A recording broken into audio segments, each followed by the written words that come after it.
साल 2001 में जम्मू कश्मीर के एयरफोर्स के दो बड़े बेस पर आतंकी हमला हुआ था। ऐसे हालात में हथियारबंद फोर्सेस के पहुंचने में वक्त लगता है।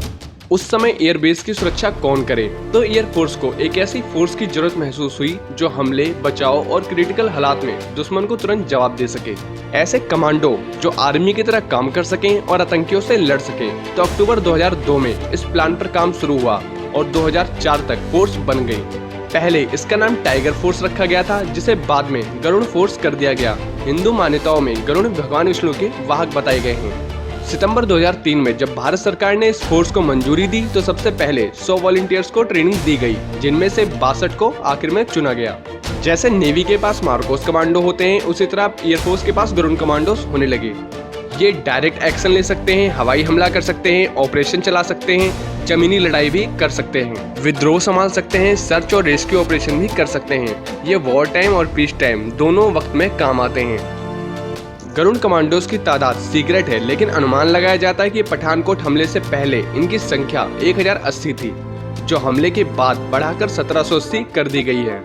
लेकिन इनका सिलेक्शन ऐसे नहीं होता है कि एयरफोर्स या दूसरी जगहों से वॉलंटियर बुला लिए गए। पहले बैच में एयरफोर्स के वो वॉलंटियर थे जिन्हें आंध्र प्रदेश वाली एकेडमी में ट्रेन किया गया था। उसके बाद से बकायदा विज्ञापन आता है और सीधी भर्ती होती है। चुने गए कमांडो पूरे कैरियर भर गरुड़ में ही रहते हैं। वैसे ही नहीं एयरफोर्स का सारा लेआउट पता होता है। भर्ती के बाद नंबर आता है ट्रेनिंग का, जो बहुत ज्यादा रगड़ कर होती है।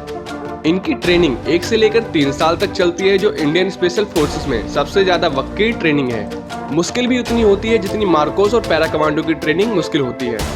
अलग अलग फेज में देश की कई ट्रेनिंग एकेडमी में इनकी ट्रेनिंग होती है, जैसे पैरासूट ट्रेनिंग स्कूल, नेवी का ड्राइविंग स्कूल और आर्मी का जंगल वॉरफेयर स्कूल। इनकी training national security guard NSG के साथ भी होती है, जिन्हें ताज होटल पर हमले के वक्त याद किया गया था। ट्रेनिंग में शरीर को फौलाद बना दिया जाता है। दौड़ना, चलना, कूदना, रेंगना, एक्सरसाइज और बहुत सारी चीजें इन्हें सिखाई जाती है। इन्हें इतना मजबूत बना दिया जाता है कि हाईजैक सिचुएशन हो, जंगल में लड़ना हो या पानी हवा में लड़ना हो, या कहीं भी आसानी से लड़ सकते हैं। इन्हें पिस्टल, असॉल्ट राइफल, कार्बाइन और बहुत सारे हथियार चलाने की ट्रेनिंग दी जाती है। बस आप इतना समझ सकते हैं कि इनकी ट्रेनिंग इतनी तगड़ी होती है कि आधे से ज्यादा लड़के कुछ ही महीने में वापस भाग जाते हैं।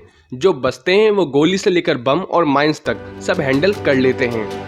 एयर मार्शल अहुलवालिया एक बात पर जोर देके बताते हैं कि फिजिकल से ज्यादा फोकस तो मेंटल ट्रेनिंग पर होता है।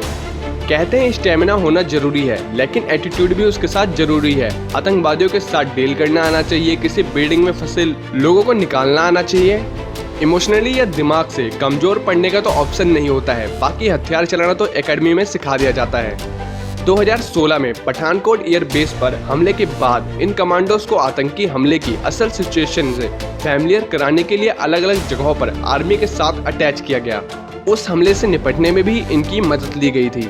एंटी टेररिज्म ऑपरेशन करेंगे तो ये खुद ही समझ जाएंगे कि आतंकियों से कैसे निपटना है।